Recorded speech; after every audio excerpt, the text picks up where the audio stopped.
Hello, I'm Catherine, the author of the book TORIANA, and I'm going to be reading the next chapter. It's chapter 7, and it's called Simply Cath. And he said to her, "Daughter, your faith has made you well. Go in peace and be healed of your disease." Mark 5:34. As the rain put out the glowing flames of our campfire, and the last tendrils of smoke rose into the dark night sky, the men all collapsed into their tents, fully clothed. They were exhausted after another day's hard work.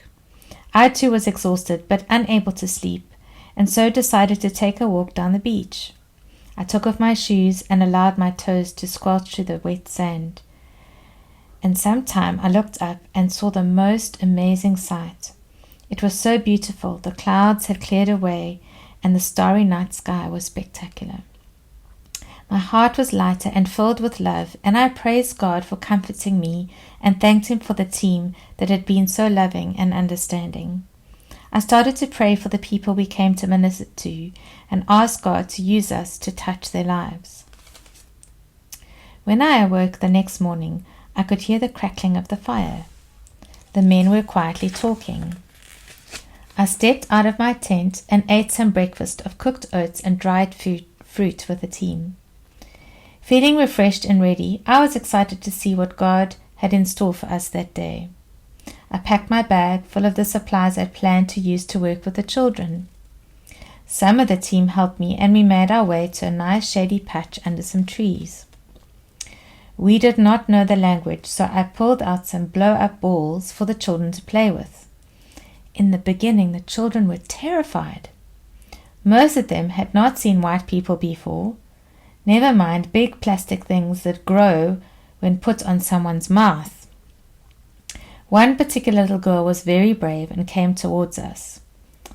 I did not attempt to speak to her as I did not know her language, but tried to show her love through my eyes and actions. As we started to play with the ball together, slowly but surely the curiosity of the other children was greater than their fear.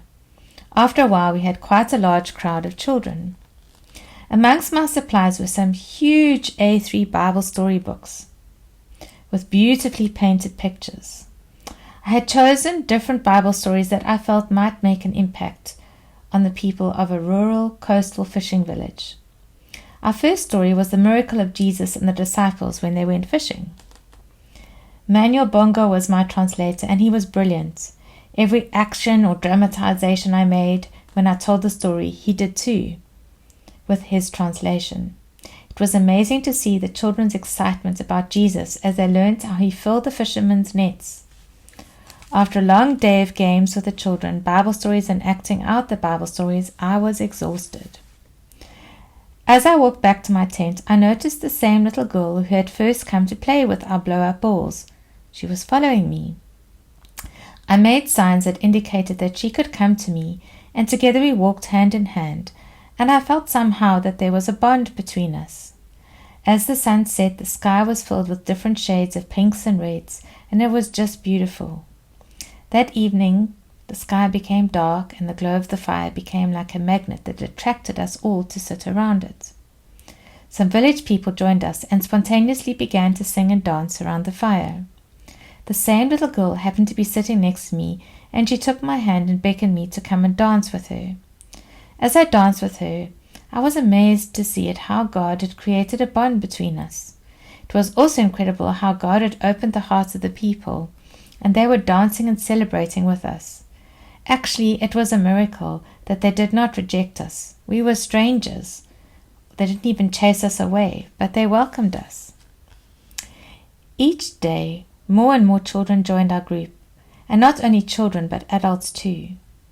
On our last day with them, I had decided to use the Bible story of the woman who had had a discharge of blood for 12 years. The paintings in the large book were beautifully illustrated, and in themselves explained the story of how Jesus healed this woman after she had touched his cloak. At the end of the story, I invited people to come forward if they wanted prayer for healing or for salvation. The first person to come up was this little girl, who I had bonded with in the last couple of days. Her parents quickly followed and explained to Manuel, my translator, that her name was Sia and that she was completely deaf. As Manuel explained this to me, my eyes welled up with tears, and I held on to little Sia, and we laid hands on her and prayed for Jesus to heal her. I had decided not to ask people after prayer if they were healed, but simply trusted that God, in His power, would do a work in each person we prayed for, whether it was in that moment of our prayers or later. My heart was that God would receive all the glory and not us. Some people also committed their lives to Jesus, and a new little group of believers was forming. Early the next morning, we had to leave. I left all my supplies with these wonderful people, and I hoped that they would be able to retell the stories to each other as they looked at the pictures. Our boats were packed, and we paddled off, while the group of people waved goodbye to us. I prayed that God would bring us back to these people one day, as I watched their little fingers and hands becoming smaller and smaller along the beach, where I had often walked and poured out my heart to God. God had heard my prayers, and a couple of months later I found myself paddling along the same Zambezi Delta again, this time enjoying the wildlife more than before, and very excited to meet Sia again. On our journey there, we decided that we would stop for a rest at other points where fishermen stopped on their journeys. Together with the translators, the team explained the Bible story about how Jesus had taken some fishermen out to fish after they had fished all night, and how Jesus had miraculously filled their nets full of fish. The men had never heard about Jesus before, and when we were finished our story, many came up asking questions. As our translator explained what they wanted, we stood in shock and wondered how we were going to answer their question.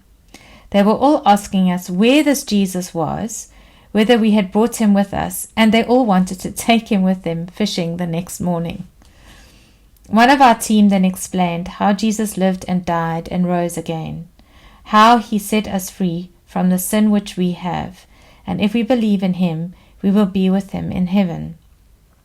Many people committed their lives to him, to Jesus, and I prayed that the next morning people would realize that Jesus was with each of them on their fishing boats, and that he would provide for them all the fish they needed if they simply believed. After 4 days of rowing, battling the tide and insects, we made it back to our familiar beach where we had once been ministering to the people. This time many saw us coming from afar and came running to greet and welcome us. I was very eager to find Sia, and looked amongst the group of people and of children to see if I could find her. When I started the children's program again, I was sure she would be there, but I could not find her. At the end of the day, I was walking back to our tents with Manuel, my translator, and 2 women came towards us, and they fell on their knees before me. I could not understand what was going on. Then Manuel explained to me that they kept saying, "This is the woman that helped heal Sia," and that God had opened her ears and she could hear. I quickly pulled the women off their knees and told them it was not me that healed Sia, but Jesus. As I explained to them about Jesus and how he wanted to have a relationship with them, they decided to remove their charms and traditional things from their arms and necks and committed their lives to Jesus. There were also men in this community that had decided to commit their lives to Jesus. So we as a team decided to have baptisms in the river. It was incredible to watch how Jesus transformed many lives. I never did see Sia again. Her grandfather had taken her closer to town where he and his family could be part of a church and grow in their relationship with Jesus. I saw it as God's plan, as I believe Sia knew it was Jesus that healed her, and that God has just used me as his vessel. This time, as we packed up our things to leave, I realized that I might not have an opportunity to see these people again. I had a strong sense in my heart that God was calling me to unreached people, not just to spread his word, but also to disciple a people, to live amongst the people, learn their language, their culture, and bring Jesus into their lives. I prayed that God would lead me to a country and a people where he could use me in this way. I prayed that on that journey, God would provide me with friends and a team, and if it was in His will a husband that I could work alongside in missions in unreached places. The Lord answered my prayers sooner than I thought. One particular Sunday, when I was sharing about the mission experience I had in Sierra Leone and the Zambezi Delta, leaders from the African Inland Mission, AIM, approached me and asked if I'd ever considered joining them on one of their programs in South Sudan. This was an incredible open door, and God had been laying South Sudan on my heart for a few months already.